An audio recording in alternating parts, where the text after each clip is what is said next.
A short horror story. Secrets of the sea. The dark, cruel sea, everywhere you looked.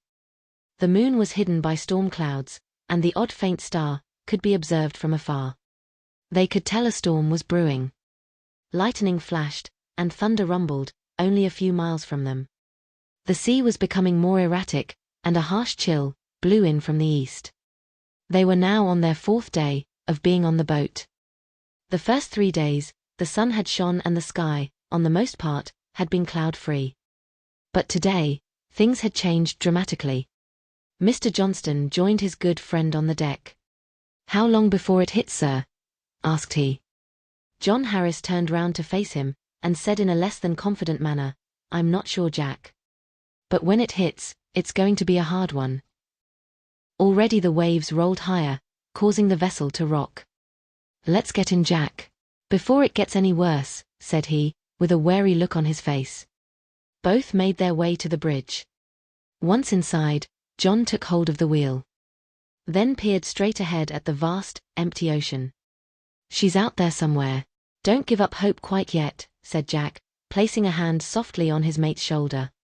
"I know she is," John replied, half-heartedly. "We will find her, sir.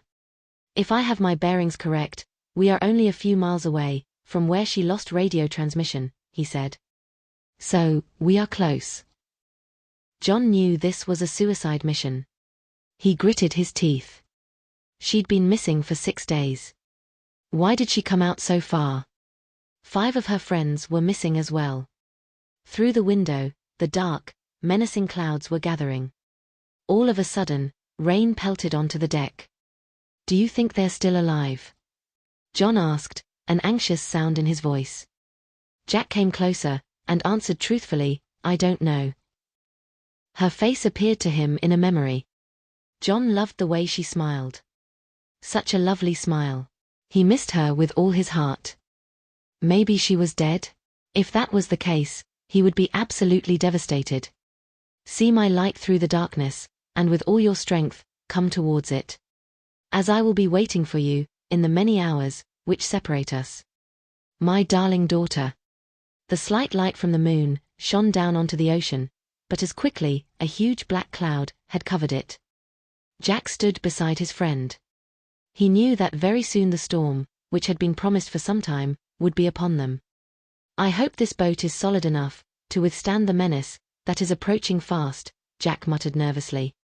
"I've been sailing this vessel for countless years. And to this point, my darling has not let me down once," replied John, while he patted the helm, with a proud look on his face.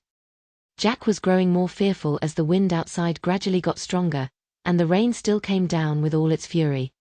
Sheet lightning filled the sky and the thunder all of a sudden became louder, almost deafening. "How long will it last?" shouted John, while he tried steering the boat through the waves. Jack answered, "I'm not sure, old friend." The boat creaked terribly as it crashed in and out of the water. Both men looked on in horror. This was not an ideal situation to be stuck in, miles from land. There was no help nearby. They needed a miracle. The harsh conditions seemed endless. John, the best he could, kept the vessel afloat, but it was truly difficult, even by a man of his experience. "Keep up the good work, sir," Jack yelled. Then, in a flash, the rain stopped. "What just happened?" asked John. In all his years, he had never known rain to stop like that. Way above, the clouds began to move in a very strange sort of way, while they swirled. "What's going on, mate?" Jack asked, peering at the sight with fear felt in his heart. "Looks like a tornado is forming," John said. A tunnel had now formed. John waited for the inevitable, but nothing seemed to happen. He turned to his friend and said, "I don't understand what is going on here. If it was a tornado, why isn't it sucking us up while I speak?" Jack didn't have an answer. Something happened which was unforeseen. From the dark gaping hole, a small light appeared. Followed by another, and another. John remembered something which made him feel on edge. "What's wrong, old friend?" Jack asked. John tried to speak, but the words would not leave his mouth. The lights kept appearing as they flew high above. Finally, he faced his mate, clutching his shoulders. Then said with a little difficulty, before losing radio transmission, "My daughter spoke of strange lights in the sky." "So you think these lights have something to do with your daughter's disappearance?" "I'm sure of it." They left the safety of the bridge and made their way out onto the deck. Both watched the spectacle for several minutes. There was a deathly silence. The lights seemed to get nearer to the boat. Jack said, "What do they want from us?" John didn't have an answer, but he was sure that this was not good. Suddenly, a siren was heard from way above, while it echoed. The boat began to shake terribly. The vessel shook so much that both found it extremely hard to keep their balance. It was Jack who fell in first. John saw this and jumped in to save his friend. John struggled, as the water pulled him further down. He needed oxygen badly. He tried moving his arms and legs, but the current was too strong. Around him, everything became darker. He couldn't see Jack at all. He realized his time was up. He began to panic. He lost all consciousness. On his skin, warmth was felt. Where was he? He opened his eyes. All about him was water, but he felt safe. How was this possible? From some distance away, they appeared to him. He watched them, utterly mesmerized. They were like blue angels that swam through the water with no effort. One looked his way, with a kind smile on its face. He smiled back and said, "Who are you that comes to me in my hour of need?" John felt his eyes growing tired. The warmth could still be felt, and it was comforting. Within seconds, he had drifted off. He felt sand on his face. He tried to open his eyes, but the glare was too bright. He coughed up some water. Then he heard a familiar voice. "My God, John. We are safe, but how is this possible?" John turned his head carefully.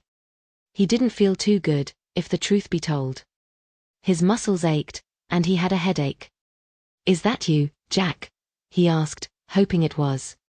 Someone got hold of his hand, then said, "You'll be okay, good friend."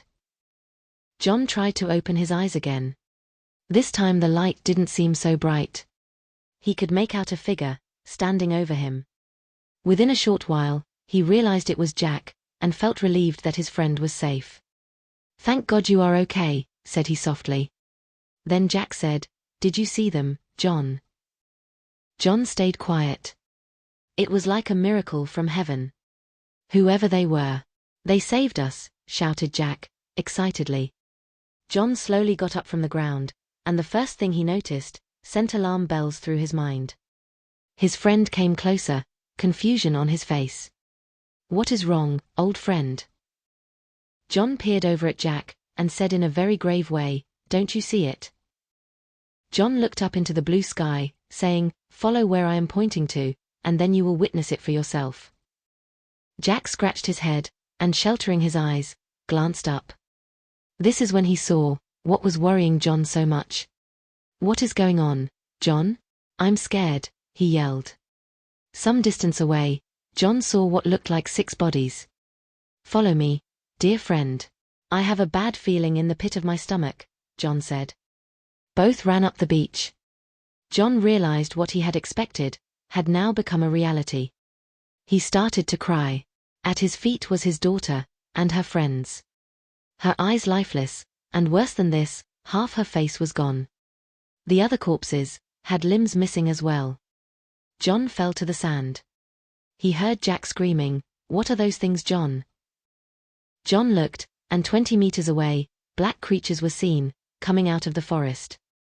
Their sharp teeth, smacking together, their red eyes, staring intensely at the two of them. John knew there was nothing he could do to save them.